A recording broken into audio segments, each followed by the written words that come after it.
வாழைச்சேனை மொஹிதீன் ஜும்மா பெரிய பள்ளி வாயிலில் இஃப்தார் மற்றும் கௌரவிப்பு நிகழ்வு. வாழைச்சேனை மொஹிதீன் ஜும்மா பெரிய பள்ளி வாயில் மற்றும் அதன் நிர்வாகத்தின் கீழ் செயல்படும் மேலும் 8 பள்ளி வாயில்களின் நம்பிக்கையாளர் சபையினால் ஏற்பாடு செய்யப்பட்ட இஃப்தார் மற்றும் கௌரவிப்பு நிகழ்வு இன்று திங்கட்கிழமை சிறப்பாக நடைபெற்றது.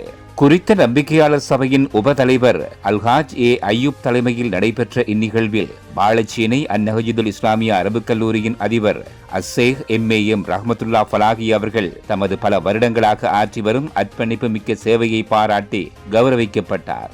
நிகழ்வில் வரவேற்புரையை உப செயலாளர் ரஹீஸ் நலிமி அவர்கள் வழங்கினார். விசேட உரையினை பிரேந்திரச்சேனை நூரியா ஜும்மா பள்ளி வாயிலின் ஃபேஸ் இமாம் அப்துல் மஜீத் மௌலவி அவர்கள் நிகழ்த்தினார். மேலும் சிறப்புரையை மௌலவி எம் ரிஸ்வான் நஹ்ஜி அவர்கள் வழங்கியதுடன் துவா பிரார்த்தனையை வாழைச்சேனை ஹைராத் ஜும்மா பள்ளி வாயிலின் ஃபேஸ் இமாம் முபாரக் மௌலவி அவர்கள் நடத்தினார். 1994ஆம் ஆண்டு முதல் வாழைச்சேனை அந்நஹஜுதுல் இஸ்லாமிய அரபு கல்லூரியின் அதிபராக பணியாற்றி வரும் எம் ரஹமத்துல்லா ஃபலாஹி அவர்களின் நீண்ட கால அர்ப்பணிப்பு மிக்க சேவையை பாராட்டி இந்நிகழ்வில் கௌரவிக்கப்பட்டது குறிப்பிடத்தக்கது.